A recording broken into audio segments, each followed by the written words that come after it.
Hello everyone, আজ আমি তোমাদের সঙ্গে শেয়ার করব আমার একটা বিরিয়ানির রেসিপি। তো চলো দেখে নাও।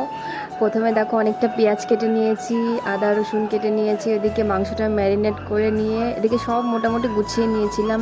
আলুটা সিদ্ধ করে নিয়েছি, ডিমটাও, এদিকে চালটা ভিজিয়ে জলটা ঝরিয়ে নিয়েছি। এদিকে জলটাও গরম হয়ে গেছে, ওর মধ্যে লবণ আর গোটা গরম মশলা আমি দিয়ে দিয়েছিলাম।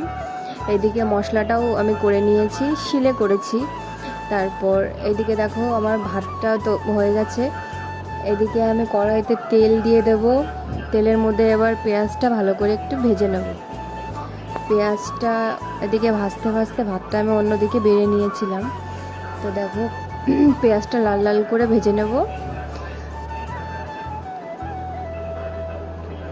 পেঁয়াজটা একটু ভালো করে ভাজলে আর কি ভালো হয়। তো দেখো পেঁয়াজটা ভাজা হয়ে গেছে, এবার কড়াইতে আমি আর একটুখানি তেল দিয়ে দিয়েছি। এবার ওর মধ্যে গোটা গরম মশলা দিয়ে আর অল্প সে ভাজা পেঁয়াজটা দিয়ে ওর মধ্যে আমি মাংসটা দিয়ে দেবো। মাংসটা ভালো করে একটু করে নেবো। আর মাংসর মধ্যে টক দই দেওয়া আছে, মানে যা যা দিয়ে আর কি ম্যারিনেট করতে হয়। তো সব কিছু দিয়ে ওই টক দইয়ের জলেই আর কি এটা হয়ে যাবে। তো দেখো মাংসটা প্রায় হয়েই গেছে। এদিকে আমি মোটামুটি সব গুছিয়ে নিয়েছি, এই পেঁয়াজ, তারপরে দেখি কেশর টেশর সব ভিজিয়ে নিয়েছি।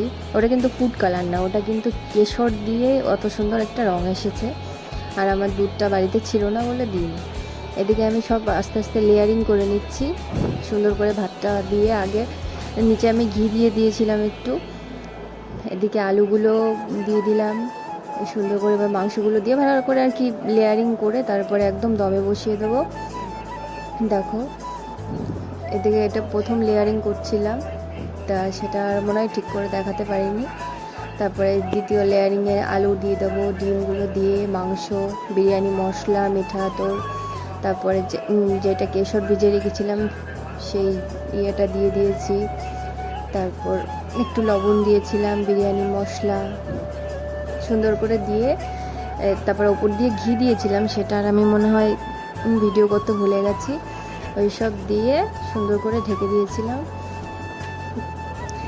খুব সুন্দর বিরিয়ানি হয়েছিল আজকে, খেতে তো খুব ভালো লেগেছে। অন্য দিনের তুলনায় আজকে বিরিয়ানিটা অনেক বেশি টেস্টি হয়েছিল, ঝালও বেশি একটা হয়নি। তো দেখো মাংস টাংস দিয়ে একেবারে ঢেকে দেবো আমি সব কিছু কমপ্লিট করে। এমনি দিনে আমি অনেকটা বেশি করি, আজকে অনেক কম করেছি। এই যে কেশরের জলটা দিয়ে দিলাম। অন্যদিন অনেক টাইম ভিজিয়ে রেখেছিলাম বলে অত লাল হয়েছিল কেশরটা। অন্যদিন তাড়াতাড়ি ভেজালে আর বেশি লাল হতে চায় না, আমি অনেক সময় ভিজিয়ে রেখেছিলাম।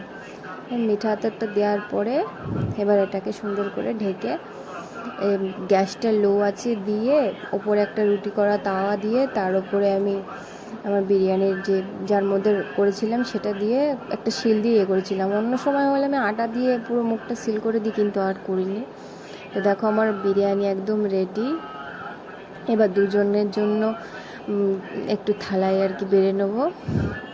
বিরিয়ানিটা দেখতে কত লোভনীয় হয়েছে, দেখো দেখলেই খেতে ইচ্ছা করবে।